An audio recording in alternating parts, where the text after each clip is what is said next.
व्यंकटलाल शेठ, आता तरी शेठ म्हणू नका।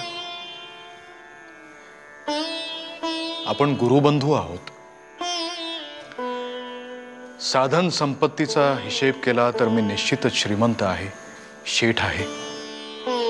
पण जर भक्तीचा, आध्यात्मिक शक्तीचा विचार केला तर तुम्ही माझ्यापेक्षा कितीतरी पटीने श्रीमंत आहात। व्यंकटलाल शेठ, हो, तुम्ही आता स्वतः गुरुपदावर पोहोचणार आहात म्हणूनच महाराजांनी तुम्हाला शेगाव सोडून जाण्याची आज्ञा केली ना। काय होणार आहे, कसं होणार आहे हे मला काहीच कळत नाही। असाही प्रसंग माझ्या आयुष्यात येईल असं माझ्या मनात सुद्धा कधी आलं नाही। व्यंकटलाल शेठ, मला अजूनही वाटतं की मी स्वप्नातच आहे। महाराज कधी येतील आणि माझ्या कानशिलात भडकावून मला विचारतील, मला जाग करतील आणि मला म्हणतील, लेका पित्या, गुरुचरणाला बसून गुरुपदावर पोहोचण्याचा विचार करतोस, चल उठ, नदीवरून पाणी आण जा, अंगण झाडून घे, चिलीम भरून दे। असलं काहीही होणार नाही। व्यंकटलाल शेठ, हो हो, हे काय करताय पितांबर भाऊ? माझे पाय का धरता? व्यंकटलाल शेठ, माझी आध्यात्मिक प्रगती झाली ती तुमच्यामुळेच। पितांबर भाऊ, हो, एक साधू पुरुष आपल्या गावात आला, त्याला शोधण्यासाठी आपण मला तुमच्या बरोबर घेऊन गेला आणि तिथंच गजानन महाराजांची भेट झाली, त्यांचा सहवास मिळाला। तुम्हाला आठवतंय व्यंकटलाल शेठ, आपली महाराजांशी झालेली पहिली भेट?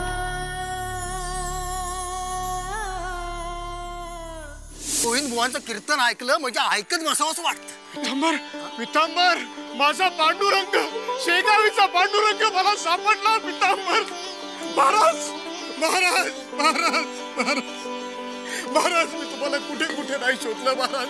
मी तेथे कीर्तन ऐकायला आलोय। आमचे गोविंद बुवा प्रकांड पंडित आहेत। महाराज, महाराज, मी आपल्याला ओळखलं। माझी एक विनंती आहे, आपण इथून जाऊ नका, शेगाव सोडून जाऊ नका। तुम्ही सांगाल ते मी करेन, तुमची सेवा करेन, मला फक्त आज्ञा द्या।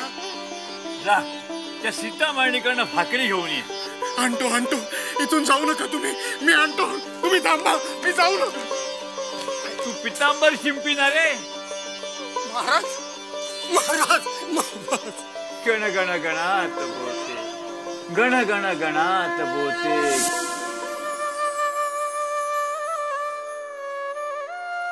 व्यंकटलाल शेठ, तो क्षण जर माझ्या आयुष्यात आला नसता तर? पितांबर भाऊ, आपले महाराज नेहमीच म्हणतात, करता करविता तो आहे पांडुरंग। आपण निमित्त मात्र आहोत। असंच घडतंय हे। इथवरचा प्रवास घडवायचा होता, तुम्हाला संत पदाच्या मार्गावर मार्गस्थ करायचं होतं, म्हणूनच पांडुरंगांनी महाराजांची आणि महाराजांनी माझी योजना केली। माझे पाय धरू नका, माझे आभारही मानू नका। देवांची अनेक रूप असतात, प्रत्येक रूपासमोर आपण नतमस्तक होतोच ना। आपण मला देवाच्या चरणी नेऊन बसवलं म्हणजे तुम्ही देवदूत आहात, मग तुमचे चरण पकडले म्हणजे मी काय वावगं काहीच केलं नाही। पितांबर भाऊ, मी आता काय बोलू? माझ्याकडे बोलायला शब्दच नाहीयेत।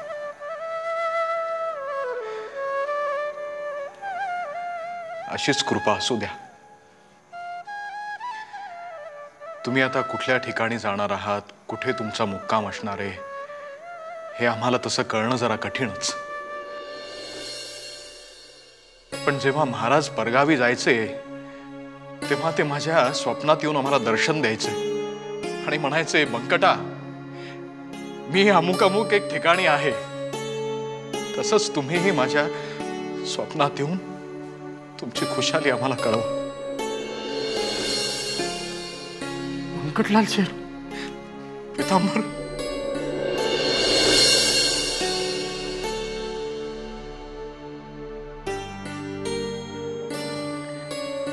पितांबर भाऊ, उत्तमराव, तुम्ही प्रवासाला चाललात म्हणून आईनं ही शिदोरी तुम्हाला दिली या. आई, हो उत्तमराव, पितांबर भाऊ.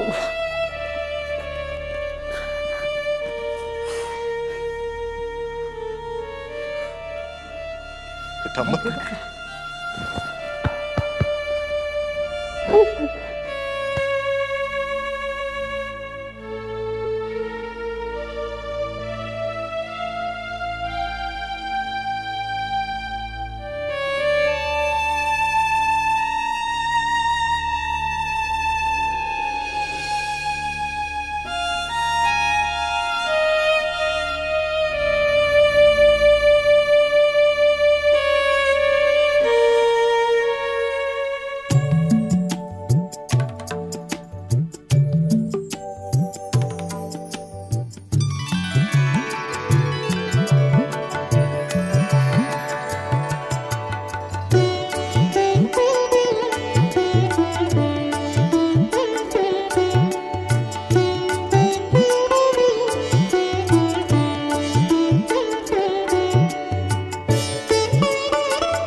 महाराज, आपली आज्ञा प्रमाण मानून मी शेगाव सोडलं, पण आता जाऊ कुठं, राहू कुठं, करू काय? तुम्ही म्हणालात लोक तुला गुरु मानतील, तुझ्या पायावर डोकं ठेवतील. तुम्ही म्हणताय तर तसं होईलही, पण मला काय मी त्या योग्यतेचा वाटत नाही. मला एवढंच सांगा, लोकांनी माझ्या पाया पडावं म्हणून मला शेंदूर फासून झाडाखाली तर बसावं लागणार नाही ना? नाही ना, हे काय बोलून बसलो मी. क्षमा करा महाराज मला, महाराज क्षमा करा मला, क्षमा करा महाराज मला, क्षमा करा महाराज, क्षमा करा महाराज. गण गण गणात बोते, गण गण गणात बोते, गण गण गणात बोते. झालं भाऊ एकदाच. आपण जे काम करणार होतो ना, ते काम महाराजांनीच करून टाकलं. अगदी सुंठी वाचून खोकला गेला. त्या पितांबरला महाराजांनी मठाबाहेरच नाही तर अगदी थेट सरळ शेगाव बाहेर धाडून दिला. आती तिथं माती होतीच ना. महाराजांनी चांगली त्याची जिरवली. हरभऱ्याच्या झाडावर चढचढ चढवला आणि एकदाचा आपटला दानकन. त्याला त्याची जागा दाखवून दिली. आता बस म्हणाव भटकत. पण भाऊ, हा पितांबर जाऊन जाऊन जाणार कुठे आणि असा बाहेर किती दिवस फिरणार? कंटाळून पळत आला आणि महाराजांचे पाय धरून, महाराज मला इथंच तुमच्या चरणाजवळ तुमच्या सेवेत राहू द्या असं म्हणाला तर? तसं होणार नाही. आणि तसं झालं तर चांगलंच होईल. ते रे कसं? महाराजांना खोटी माणसं आवडत नाही, दांभिक भक्ती आवडत नाही. पितांबर जर परत परतला तर महाराजांना ते आवडणार नाही. तो आजवर महाराजांची खोटी भक्ती करून आपली तुंबडी भरत होता आणि मग महाराज त्याची अवस्था विठोबा घाटोळ सारखी करतील. महाराजाच्या हातून त्याला चांगला चोप बसेल. हे खरं आहे भाऊ, पण आता आपण महाराजांचे भक्त आहोत हे सिद्ध करण्यासाठी तरी त्याला बाहेरच राहावं लागेल. आणि त्याला शेगावात आणून सोडणाऱ्या साऱ्याच वाटा महाराजांनीच त्याच्यासाठी बंद केल्या आहेत. हा, आता आपल्याला संधी मिळाली. आता आपण सगळ्यांना दाखवून देऊ गुरुची भक्ती काय असते, गुरुचा आदर काय असतो. नुसतं पुढं पुढं केल्यानं होत नाही. रट्टा बसायचा ना तेव्हा बसतोस. चला.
महाराज, मी आलोय. अरे हे काय करतोय? महाराज, तुमचे पाय चेपून देतोय. तुमची सेवा करतो महाराज. आमचे पाय बी काही दुखत नाहीये. मग चिलीम भरून देऊ का महाराज? नको, किली मोडायची नाहीये आम्हाला. महाराज, मग दुसरी सेवा सांगा की. पितांबर भाऊला तुम्ही गावाबाहेर धाडला, आता तुमची सेवा कोण करणार? मी करतो. आम्हाला कोणाच्याही सेवेची गरज नाही. तुला सेवा करायचीच असेल तर स्वतःच्या आई वडिलांची कर. जन्मदात्यांना लाथाडतोस आणि आमचे पाय धरतोस, अशाने गुरु लाभत नाही. महाराज, आधी स्वतःचं मन स्वच्छ कर. ही एक मोठी सेवाच आहे. तुझं मन स्वच्छ झाल्यावर आमच्याकडे ये, मग आम्ही तुझा विचार करू. पण महाराज, पण बिन काही नाही. आता आमच्या दृष्टीसमोरून दूर हो, नाही तर भस्म करून टाकीन. नको महाराज, येतो मी. नालायक कुठला म्हणे सेवा करतो. बंकट, बंकट, अरे हे बंकटा, काय झालं महाराज? आम्हाला चिली मोडायची आहे. आत्ता भरून देतो.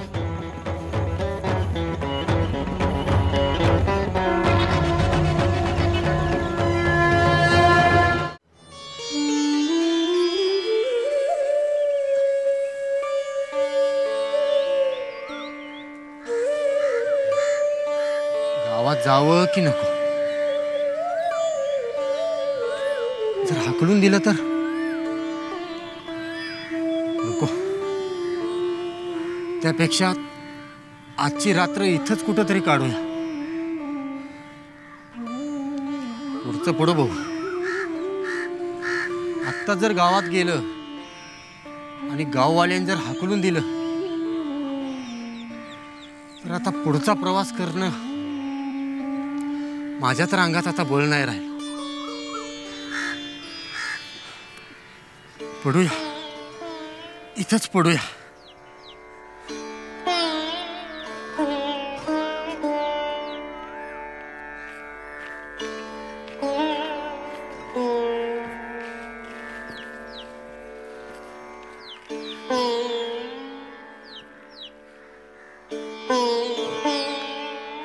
हो पाहुणं, कोण तुम्ही?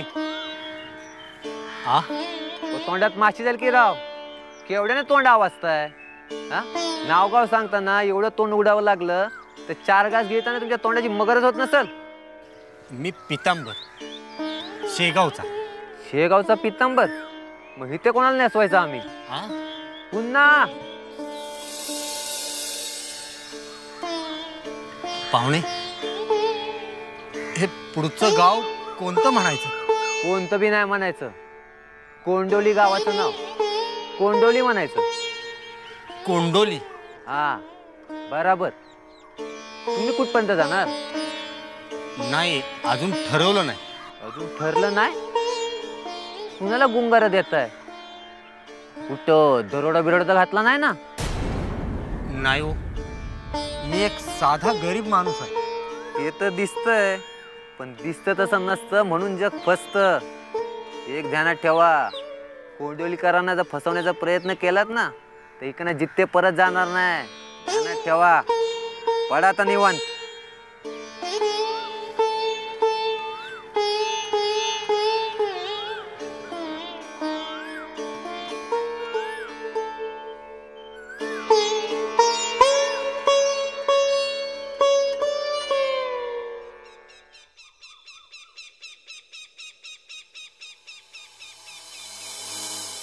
महाराजांनी मला हाकलून दिलं, पण मी पण हार नाही मानणार.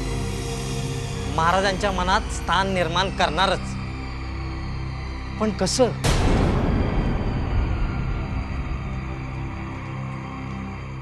काय भाऊ, हा, गेला होतात ना मठात? हो. मग काय झालं? महाराजांनी कोणती सेवा सोपवली तुमच्याकडे?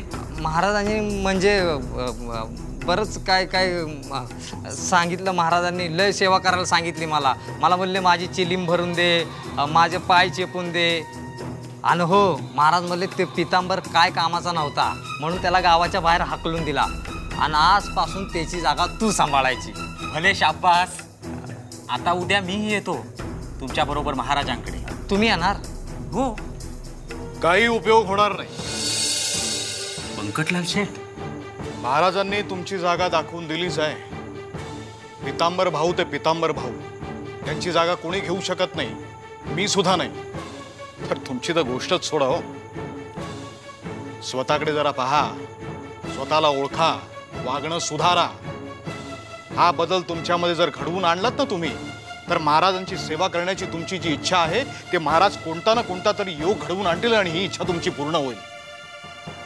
इथे मुतपाकखान्यात थांबू नका. महाराजांनी पाहिलं तर चिडतील ते. आणि हो, मी जे सांगितलं त्याचा नीट विचार करा.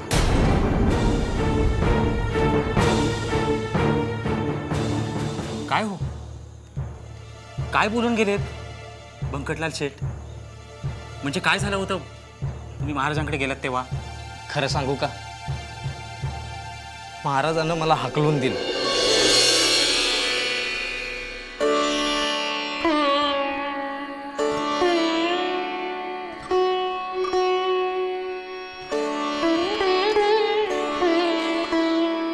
सांबरा, अरे किती छान शिवलायस हा शेला. तुझ्या माऊलीच्या लुगड्याचे काठ ह्याला लावलेस ना, म्हणून याला मायेची उब आलेली आहे. महाराज, तुझ्या माऊलीला आम्ही वंदन केलंय म्हणून सांग. तिची माया मिळवून आम्ही धन्य झालो. महाराज, महाराज.